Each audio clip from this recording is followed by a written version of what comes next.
Hello. Okay, so now we are going to talk about one of the most challenging skills for students when it comes to math, and is problem solving. So this is a skill that it is hard for students in every single grade.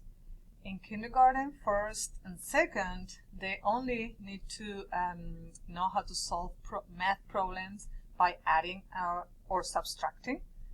But in third, fourth, and fifth, we are adding also multiplications and divisions. So what is hard for them is not to do the subtraction or addition, is to know exactly what to do, to understand the problem, and to choose which operation is the correct one for that problem in particular.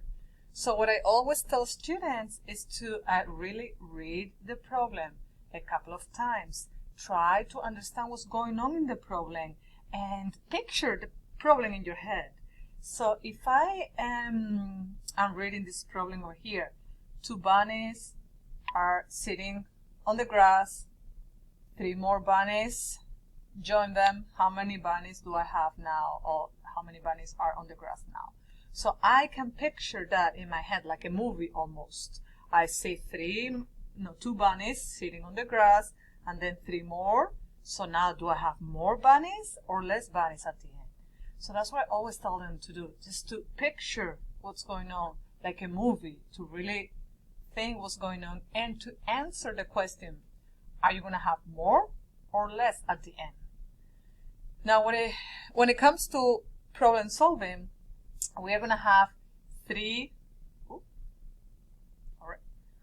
different types of problems. The problems where the result is unknown, the problems where the change is unknown, or the problem where the start is unknown. And I'm going to show you examples of those three types of problems. When the result is unknown, you have here an equation.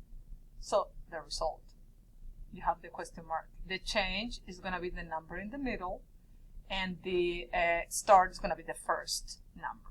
So I'm going to show you three problems, one of each, and I'm going to explain to you how we can solve those problems.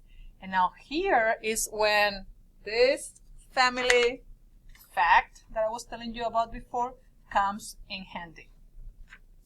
So I'm going to give you the first problem. Let's see here. Okay, this is my first problem. It is a really simple problem because I just want you to understand how we solve problems here. So my problem says I have 3 red apples and 5 green apples. How many apples do I have all together? So I have 3 red apples and 5 green apples. How many apples do I have all together? So I'm going to ask students. So at the end, are you going to have many apples or very few apples? How many apples do I have all together? Now here, students can solve this problem by using different techniques, strategies. But the first thing I'm going to tell them is to write the equation. I'm going to tell them, okay, so at the beginning, remember, beginning, change, and the end, I have 3 apples. Then, I also have 5 apples. How many apples do I have all together? So I'm going to have more than 3. And I'm going to have more than 5 because I have 3 and 5. So this is going to be my equation. Now here students can solve this problem in different ways. They can draw the apples. They can go like 3 apples and 5 apples. And then they can count all the apples. 1, 2, 3, 4, 5, 6, 7, 8. Okay. And I always tell them to write a sentence to answer the question. I have 8 apples all together. Okay, that's going to be my first problem. also students, for the same problem, they can use manipulatives, blocks. So I have 3 apples, 3 red apples, and 5 green apples. 3 and 5. 1, 2, 3, 4, 5. How many apples do I have all together? So I'm just going to put all of them together. That's adding. And if you do that, they're going to really understand that they have to add. We're putting together. Now I have more. More than 3, more than 5. 1, 2, 3, 4, 5, 6, 7, 8. That's another way. Another way, they can use the 10 frames. And then here they put a number, and here they put another number. Let me cover. So up here, I'm going to put my 3 red apples. And actually I have red, so I'm going to use red. And then down here, I'm going to put my 5 green apples. 2, 3, 4, 5. How many do I have all together? So I'm going to combine them. And now I have 5, 6, 7, 8. So those are the different strategies that they can use, or they can use counting on. Remember the strategy I told you before. They put the biggest number in their head, 5, and then they count on 3 more. 5, 6, 7, 8. It doesn't matter the strategy. The point is to solve the problem. Okay, that's going to be the one where the result is unknown. I'm going to now give you an example, and I'm going to keep talking about apples just to keep the same. Now, I have 9 apples, and I eat some apples. And now I only have 3 apples left. How many apples did I eat? So at the beginning, we have 9 apples. And now I eat apples. If I eat apples, am I going to have more or less at the end? I'm going to say less. So that means that I have to subtract, minus. But do I know how many apples I ate? No. So this one, the change is unknown. I don't know how many apples I ate. But I know how many apples I have now at the end. So I know my result. I know that I have 3. I'm going to solve this problem. Okay, now here again, we can draw. I'm going to give you the 3 examples. Okay, at the beginning I had 9 apples. 1, 2, 3, 4, 5, 6, 7, 8, and 9. And now I only have 3 left. So I'm going to circle the apples that I have left. How many did I eat? So I'm going to cross out the apples I ate. 1, 2, 3, 4, 5, 6. I ate 6 apples. So my answer is 6. I ate 6 apples. Again, they can use blocks. Okay, I have 9, 1, 2, 3, 4, 5, 6, 7, 8, 9. And if they use blocks, they're going to understand how to solve this problem right away. I have 9, 1, 2, 3, 4, 5, 6, 7, 8. In 9, I eat apples. I eat yum, yum, yum, yum, yum, yum, yum.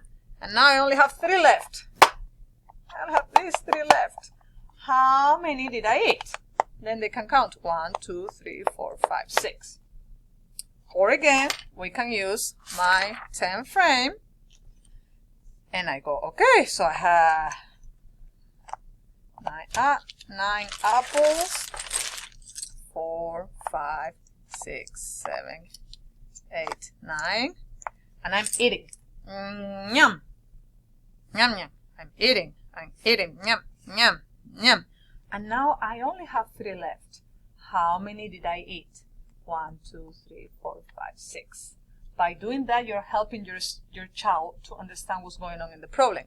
And the last problem is going to be where, so this one, the change. Remember here, the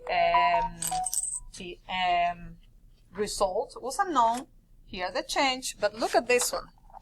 Now, my problem says, I had some apples at the beginning. I don't know how many. My sister gave me 4 more. And now I have 10 apples. How many apples did my sister give me? So at the beginning, I had some apples, but I don't know how many. My sister gave me. So that means that I'm going to have more apples. So that means I'm going to be adding.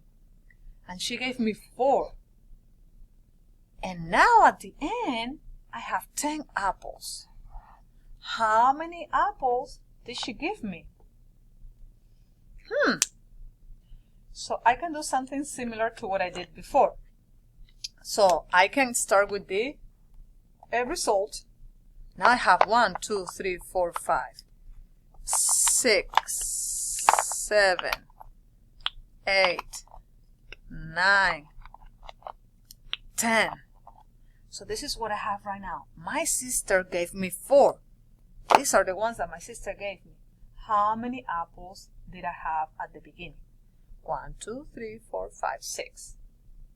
And I'm not going to do it with the 10 frame because I think you get my point. But here I have the 3 different type of problems.